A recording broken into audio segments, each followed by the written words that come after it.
These four things I know are true. I'll take the Panthers' defense over the Patriots. I'll take New England's offense over Carolina's. I'll take a nap over the Lingerine Bowl at halftime, and I'm Max Kellerman. $20 for 15 minutes? I'll call an escort service.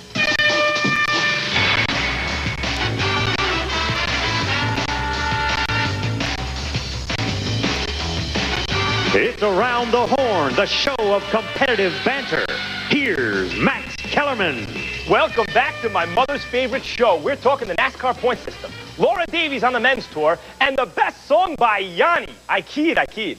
We'll be breaking down and arguing about and predicting Sunday's Super Bowl with our national panel, and here they are. At the George R. Brown Convention Center in Houston, representing the Denver Post, poorly, it's Woody Paige. What do you say, Ferret Fate? At the Dallas Morning News, it's Texas Tim Cowlishaw. Are we really talking the NASCAR point?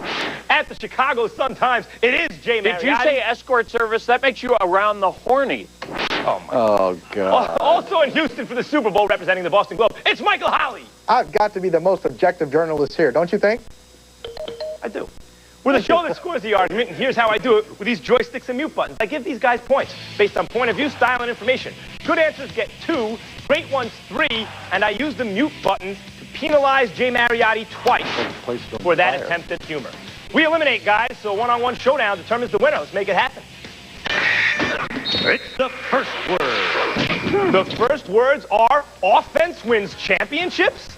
The Patriots are that odd team that plays ball control offense with a passing game. Warren Sapp dissed New England's O-line, but that line, combined with Tom Brady's quick release and soft touch and brain, has been enough to win 14 in a row. The Panthers, of course, have gotten it done all year with a bruising running game of Stephen Davis and the mistake-free quarterbacking of Jake Delhomme. We're going to get predictions later in the show, guys. But first, who has the better offense?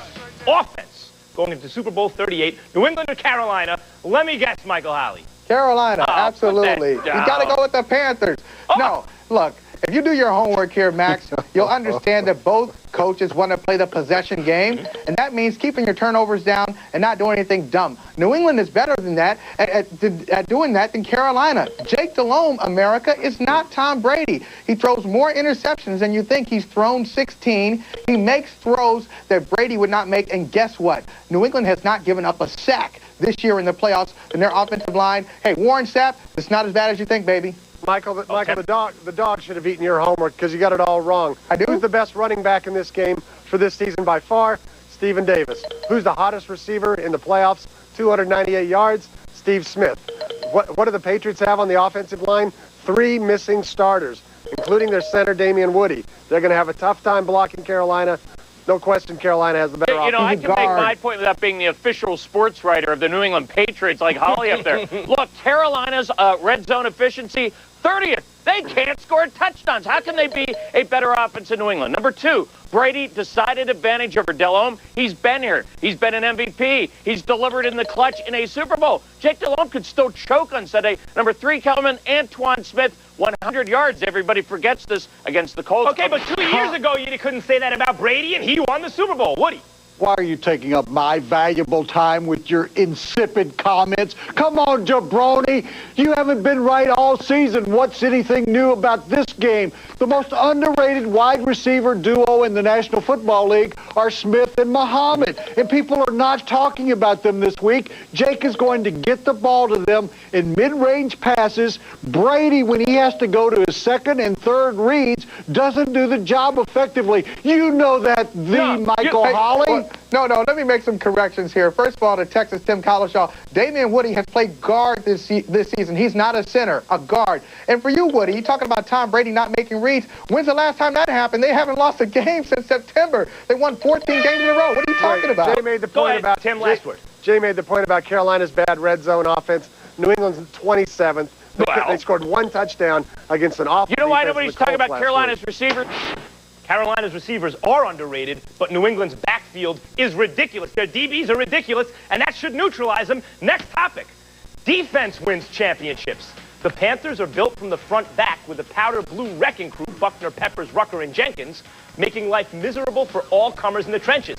The Pats D is a back-to-front operation with Ty Law peaking and Rodney Harrison emerging as the best acquisition in the NFL. So, guys, who has the better D, the Pats or the Cats around the horn of Jay Mariotti? Well, who's the guru? Who's the savant? Who's going to go down in history after this game? Belichick, because he's a schemer. He's a plotter. He's figuring it all out in his cave as we speak right now. Maybe Carolina has better talent, but nobody has a better secondary than New England, and their linebackers are terrific, and their front line isn't bad either. Don't sleep on the Patriots, Steve. What are you laughing at? Well, first of all, he's talking about savants. How about idiot savant, Jay?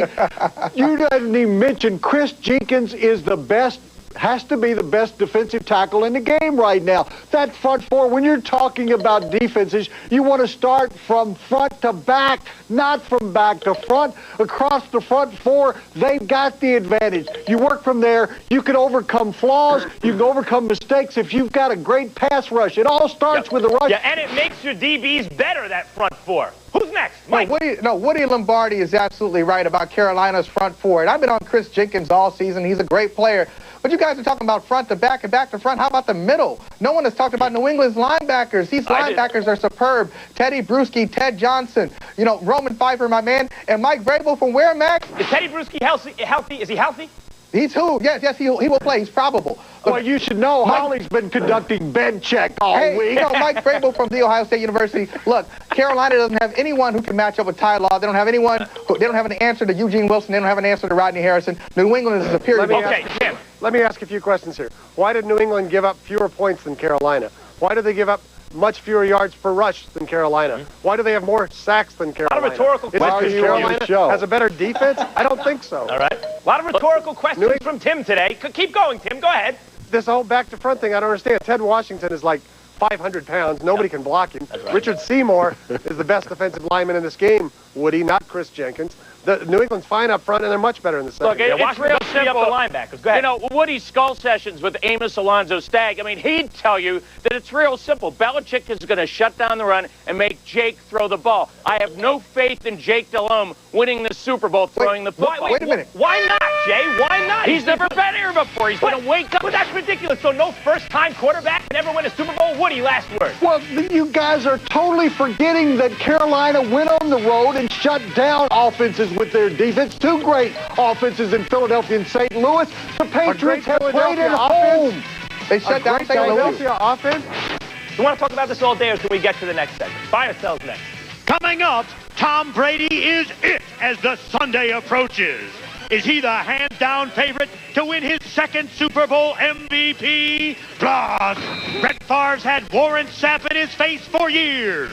What are the chances they're teammates when next season rolls around? The Horn!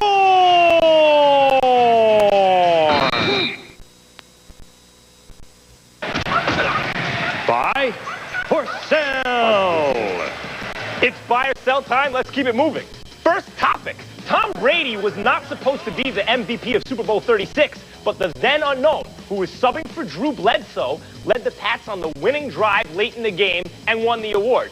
This time around, Brady is the biggest name going into the biggest game. Do you buy or sell Tom Brady being the MVP of Super Bowl 38, Woody?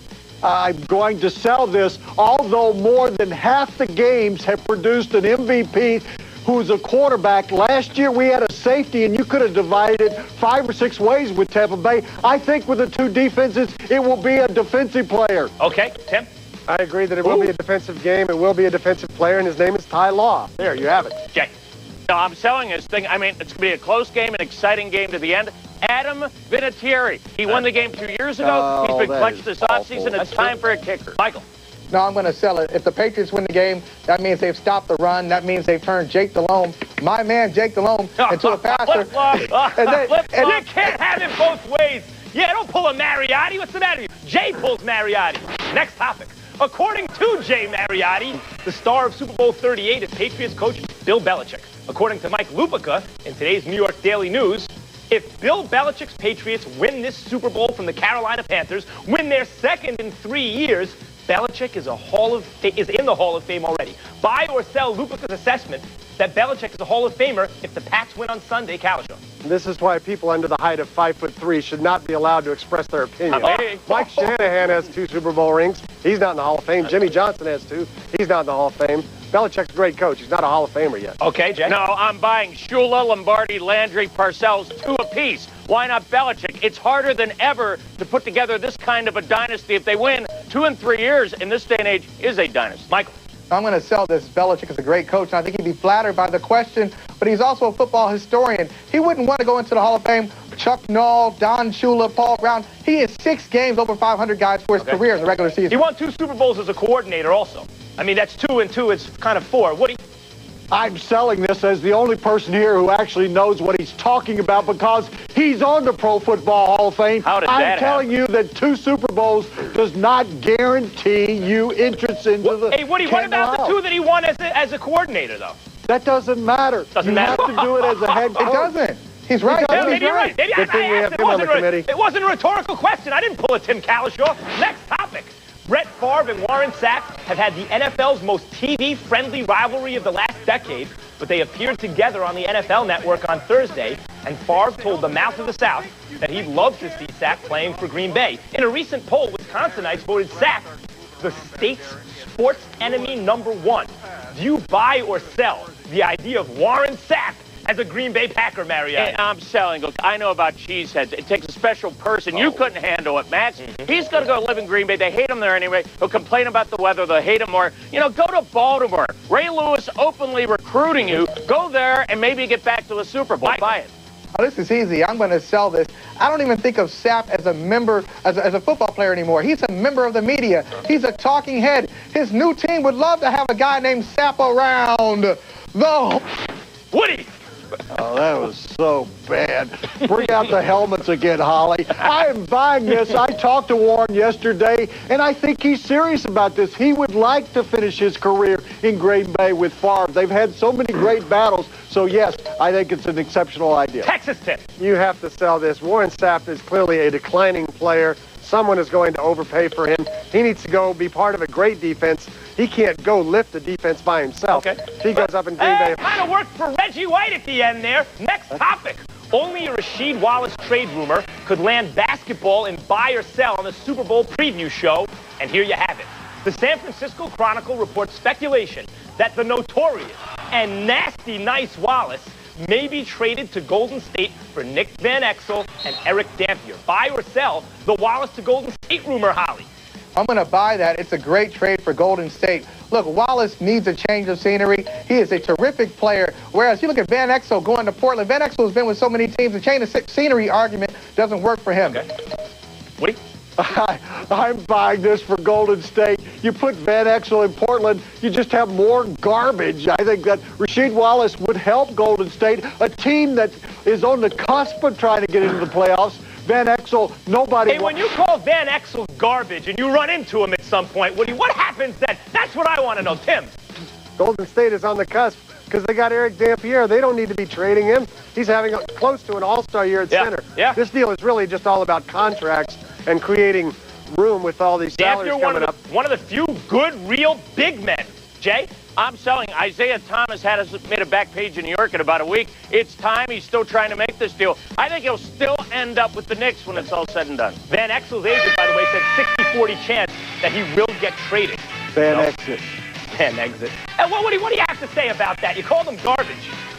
The Lakers got rid of him. The Nuggets got rid of him. He had a great playoff for Dallas. They got rid of him. Golden State's trying to get rid of him. What do you think's going on here, Max? And they're going to get rid of me? What are you talking about? Any last words for Texas Tim Cowlishaw? I hope to see you again sometime. Yeah. Don't count on it. Out of bounds is next. That makes one of you. Coming up, Barry Sanders is about to get his ticket to the Hall of Fame. Is he the best running back of the last 25 years? Furthermore, what's the best halftime option? P. Diddy, Queer Eye, or football-playing lingerie models bouncing around? Oh, wow. Horn! Nice helmet. It's around the horn where after 2 rounds, here's how they stand. Jay Mariotti has 24. Michael Holley has 25. Woody Paige has 26. And Tim Cowlishaw simply knows too much about football. Right now, it's out of bounds. That's right, and he showed me up, and I don't like it, so I got rid of him. It's out of bounds where it's all inbounds. First topic. Super Bowl halftime options. MTV is producing CBS's Halftime with Puffy, Nelly, Kid Rock, and Janet Jackson. For $20, you can watch the Lingerine Bowl on pay-per-view. Hey now. Or you can watch Queer Eye for the Straight Guy on NBC.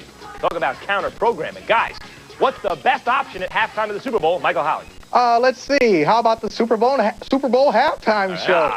You watch the Super Bowl for the entire experience, the commercials, the game, and to see what happens at halftime. With Puffy, you never know what's going to happen. Kid Rock, you don't know what's going to happen. And I like looking at Janet Jackson, I'll be honest. And plus, she's a great artist. You still like looking at Janet Jackson? Absolutely. I sure do. Holly, we've already seen that show 10 times. Lip-syncing, fire, I mean, the whole thing. Kid Rock, Britney Spears, Aerosmith, Steven Tyler's about 4'9". I don't want to see that. How about something fresh? Okay. The Lingerine Bowl. It's $4.99. You're not. Jay Mariotti's not spending $25 when he can watch something for free. Come on, Jay. Woody. I would pay $24.95 to watch Mariotti in lingerie, but I will be watching Queer Eye for a Straight Guy. I think Mariotti and Holley both could use a makeover, and that's going to be the most dramatic change from the Super Bowl at halftime. That's what makes sense. Okay, Woody into counter-programming. Jay, you're really going to spring for the lingerie? No, the newspaper picks up expense account. Oh, yeah. Put that on your That explains everything. Next topic. Like Michael Jordan, Ray Allen, Dennis Rodman, and Shaq before him, Darius Miles makes his movie debut in The Perfect Score, which opens today. The film is about 6 students, including Miles, who break into a testing center and steal the SAT. So here's the question. What is the best acting performance ever by an NBA player, Woody Paige? I'll tell you the worst to begin with, Dr. J and the Fish Who Saved Pittsburgh. I didn't like the guy, but I thought he was a great actor in Airplane. I'm talking about Kareem Abdul-Jabbar. When little Billy came up and talked to the pilot and the co-pilot, the pilot said, "Have you ever seen a grown man naked, Billy?" And then he said to Kareem Abdul-Jabbar, "My dad thinks you're lazy." And Kareem got out of character and turned on the kid. That was a great moment. But that was inadvertent. That wasn't real. What was real, Ray Allen, Jesus Shuttlesworth, and he got game, was splendid. I'm amazed I haven't seen Ray Allen again in a movie. Kellerman's just going to mute me right now. The worst. Yes, you're right. Splendid. Maybe you should be watching Queer Eye. Michael?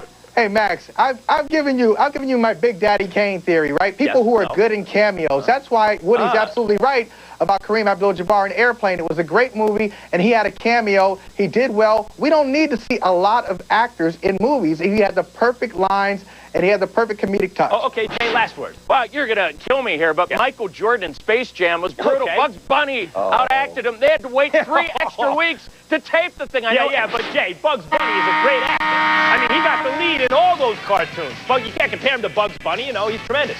Jay, any last words? I want you to come down to Houston this weekend, Kellerman. I don't think so. I'm going to watch it on my couch. Kareem is the answer, but not for Airplane, for Game of Death against Bruce Lee. Come on, he fought Bruce Lee, guys. That's got to win it. Showdown next. Coming up, will Beyonce's Super Bowl national anthem disappoint, or will Houston's finest continue to astound? For the Horn!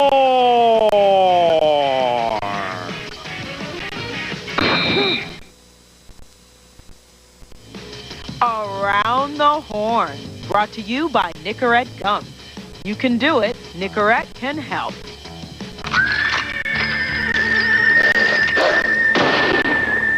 Showdown time. But first, this is my voice. Yes, Max. You watching the Lingerie Bowl? I'm actually watching the whole game in lingerie, Max, saving a little money. Allen Houston's out of the Knicks lineup indefinitely with creaky knees, and the Patriots reportedly prepared for crowd noise by blasting Bon Jovi during practice this week. Living on a prayer, perhaps? First topic.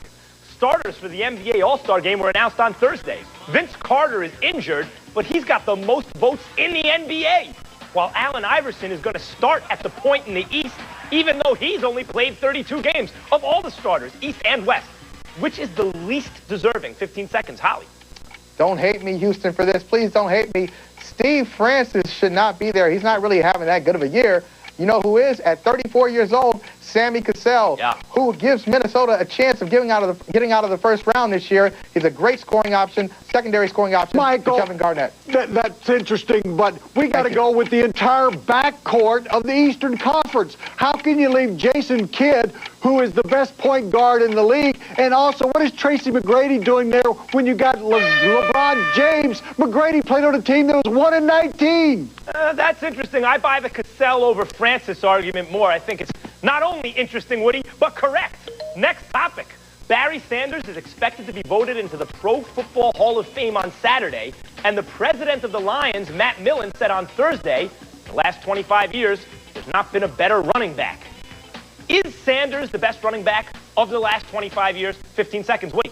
If he wanted to be, he should have stuck around and played longer. Walter Payton had longevity. He had the yardage. He had the moves. He was a nice guy. I think when you take everything into consideration, it was Walter Payton over all the others. How did I get in the position of agreeing with Matt Millen? I don't like that. And Woody, let me ask you something. How long did Jim Brown play? He retired when he was 29 years old. Barry Sanders once averaged 6 yards a carry for a season. He never had a great fullback in front of him, and he never had a good organization in Detroit. If it was an argument about pure talent, it would have to be Barry Sanders. He's the most talented. But Peyton was a champ, won a Super Bowl, was a great blocker, and the best guy ever to watch, like the Evander Holyfield of the NFL.